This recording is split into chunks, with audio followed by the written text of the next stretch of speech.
Hello friends, स्वागत है आपका मेरे यूट्यूब चैनल पर। जैसा कि आपको मालूम है कि जनगणना का काम इस वक्त शुरू हो चुका है। जी हाँ, सभी शिक्षकों की ड्यूटी परगणक के रूप में लगाई जा चुकी है और उनकी ड्यूटी का काम शुरू, उनके ट्रेनिंग का काम शुरू हो चुका है। उन लोगों को बताया जा रहा है किस तरीके से जनगणना का काम शुरू होगा। जी हाँ, जो आप लोगों के लिए जानकारी ये होना चाहिए कि इस बार की जनगणना में 5 अहम बदलाव किए गए। जी हाँ, 5 सबसे बड़े बदलाव जो किए गए हैं, जो पिछली जनगणना से बिल्कुल डिफरेंट है। जो पिछली जनगणना में इस बार नहीं थे, वो इस बार 5 बड़े बदलाव किए गए हैं। उसके बारे में आपको जानकारी होना बहुत जरूरी है। अगर आपके पास जानकारी होगी तो आप जो जनगणना अधिकारी जो आपके पास में आएंगे, आपकी जानकारी जो जुटाएंगे, आपको जानकारी तो आप सही जानकारी उनको अवेलेबल करा पाएंगे। इसलिए आपको ये जानकारी होना बहुत जरूरी है। 5 बड़े बदलाव क्या किए गए हैं, तो उन बदलाव के बारे में जानेंगे। उससे पहले अगर आप मेरे चैनल पर नए हैं तो प्लीज मेरे चैनल को सब्सक्राइब कर लीजिए और लोगों तो शेयर जरूर कीजिए। चलिए बात करते हैं कि 5 बड़े बदलाव जो है वो क्या किए। सबसे पहले मैं आपको बता दूं 2011 में जनगणना हुई थी, इसके लगभग 15 साल के बाद ये जनगणना होने जा रही है। जी हाँ, जनगणना जो 2027 में पूरी होगी, इसका पहला स्टेप आपको मालूम है कि ये अप्रैल से शुरू होकर सितंबर तक चलेगा।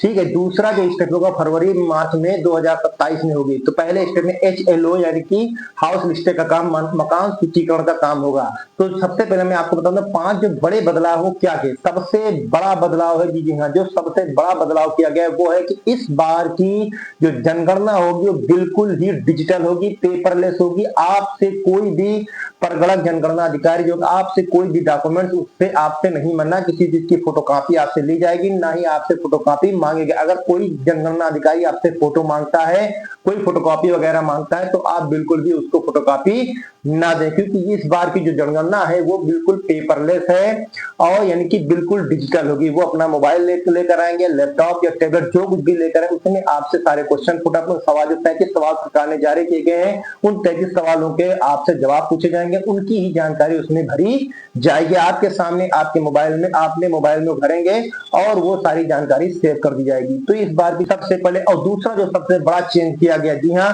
तो दूसरा सबसे बड़ा बदलाव किया गया, इससे पहले जितनी भी जनगणना हुई कभी भी जातिगत जनगणना नहीं हुई। इस बार जातियों की भी गिनती होगी। जी हाँ, पूरे भारत में किस जाति के कितने लोग हैं और कौन सी जाति के लोग हैं, कहाँ निवास कर रहे हैं, पूरी की पूरी पूरा का पूरा डाटा इस बार की जनगणना में दिखाया जाएगा। यानी कि जातिगत जनगणना भी इस बार साथ साथ में हो, जैसा कि विपक्ष के लोगों ने आवाज कई बार उठाई कि जातिगत जनगणना होनी चाहिए। तो इस बार जो जनगणना होने जा रही है वो उसमें सबसे बड़ा जो चेंजेस किया गया, इससे पहले कभी भी जातिगत जनगणना नहीं थी, इस बार जातिगत भी जनगणना होगी। जी हाँ, यानी कि जातियों की भी गिनती होगी कि आप जिस जाति के हैं तो आपकी जाति के कितने लोग पूरे भारत में निवास करते हैं। जी हाँ, ये दूसरा सबसे बड़ा बदलाव था। तीसरा सबसे बड़ा जो बिग बदलाव, जो सबसे बड़ा बिग चेंजेस है, इससे पहले जो जनगणना अधिकारी आते थे वो क्या करते थे, इसमें जो बड़ा बदलाव है स्व गणना, यानी कि आप अपनी गणना खुद कर सकते हैं,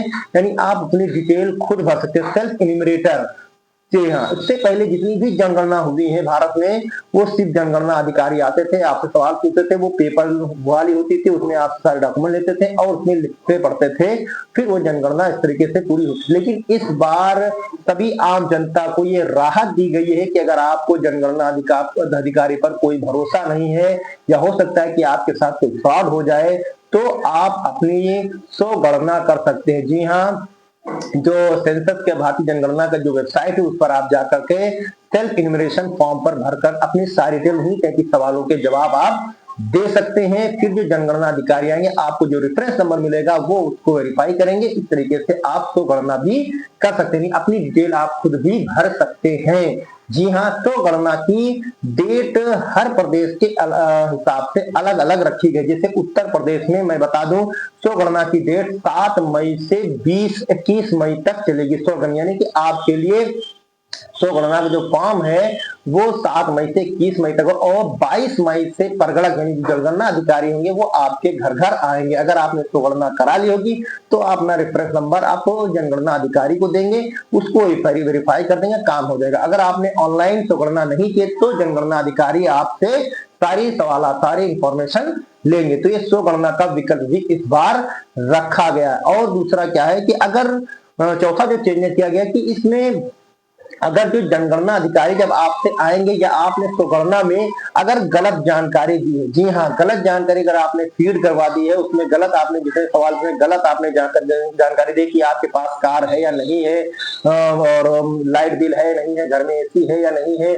या बीपीएल कार्ड, इस तरीके से बहुत सारी जानकारी उसमें सवाल आएंगे। अगर आपने उसमें गलत जानकारी दी तो आपको 1,000 रुपए जुर्माना या 3 साल तक की सजा हो सकती है। जी हाँ, अगर आपने गलत जान लिया तो 3 साल तक सजा भी आपको हो सकती है। और जो पांचवा बदलाव है, किया गया है कि अगर जनगणना अधिकारी आपसे कोई गलत सवाल पूछता है, कोई आपत्तिजनक सवाल पूछता है, और वो 33 सवाल से डिफरेंट सवाल कोई पूछता है और आप आपत्ति करते हैं, तो उस जनगणना अधिकारी को भी 3 साल की सजा हो सकती है। इसलिए सभी लोग इसके बारे में जानकारी होना चाहिए और आपके पास वो 33 सवालों की लिस्ट भी होनी चाहिए। आप अगर 33 सवालों की लिस्ट आपके पास, ये जो 33 सवाल दिखाई दे रहे हैं आपको स्क्रीन पर, इन 33 सवालों की लिस्ट आपके पास मौजूद हो, जो जनगणना अधिकारी आएंगे आप देखेंगे उन्हीं 33 सवालों में से आपके सवालों के जवाब देना है। इसके अतिरिक्त आपको किसी भी सवाल का जवाब नहीं देना है।